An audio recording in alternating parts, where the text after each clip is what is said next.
I join my colleagues in thanking you for being here, for educating us today, and you're doing so at some significant risk to yourself, I imagine, so thank you for that. My question is on leadership. Seems to be the strand that my colleagues are exploring. You said in your testimony that key players need to be removed. But when key players are removed, new players are put in place.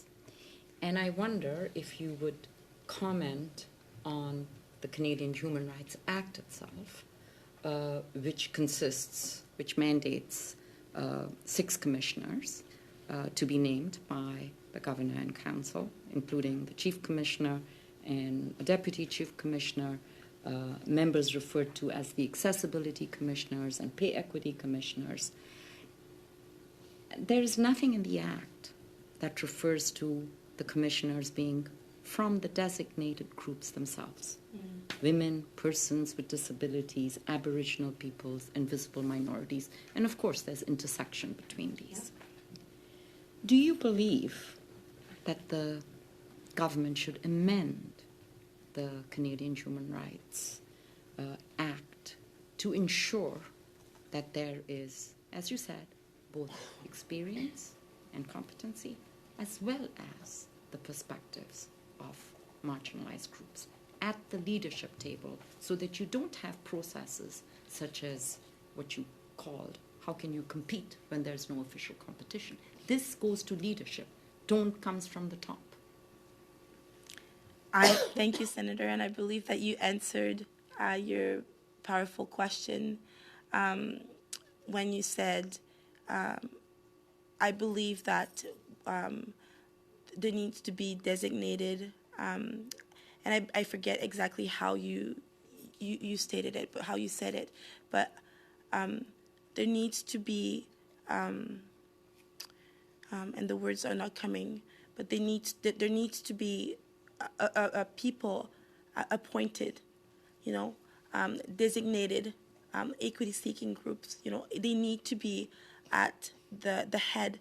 So like you said, it trickles down at the bottom in the processes, the structure, the conversations. The conversations at the commission will change if there's people around the table that know what they're talking about. So, yes, my answer is very short because you did answer, in your statement, you did answer your own question. I would say yes, I think there needs to be that change, and there needs to be people appointed at those positions. Thank you very much. We'll add it to your list of recommendations, and we look forward to receiving the brief. I'm curious for you to compare the political sandbox with the public service sandbox.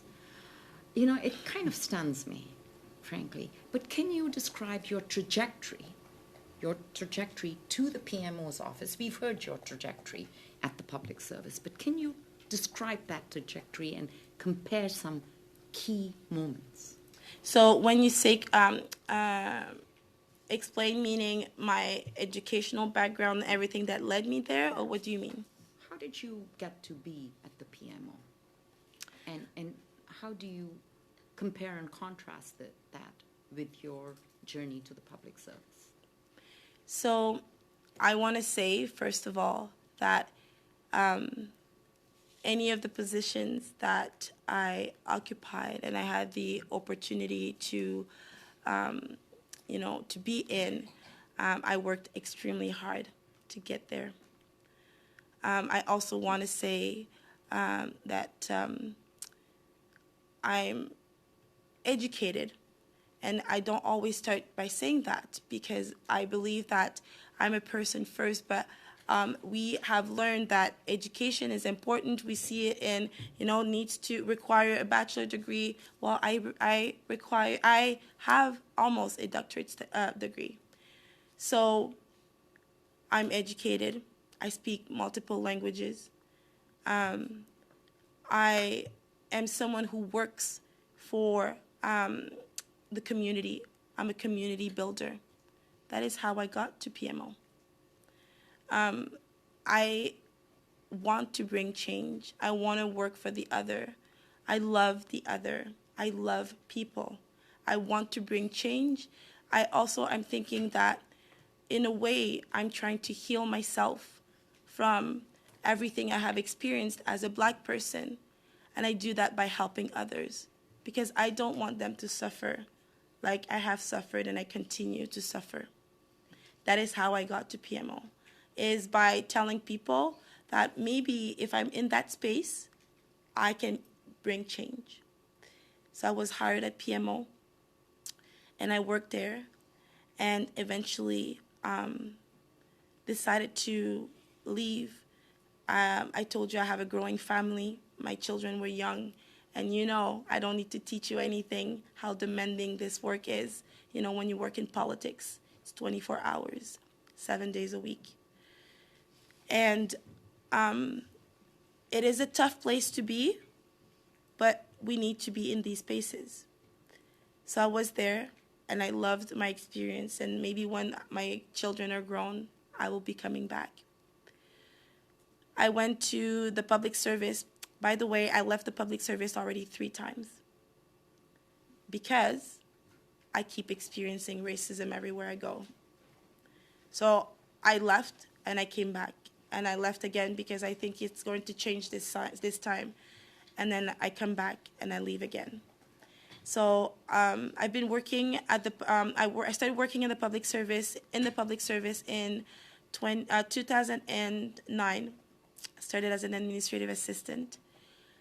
Worked there a few years. Went into politics at the PMO, and then after my time there, came back to the public service, but had left already once, and then I came back. So coming back to the core of your question, the differences. Existing in a Black body in any spaces we go is difficult. Let me say that.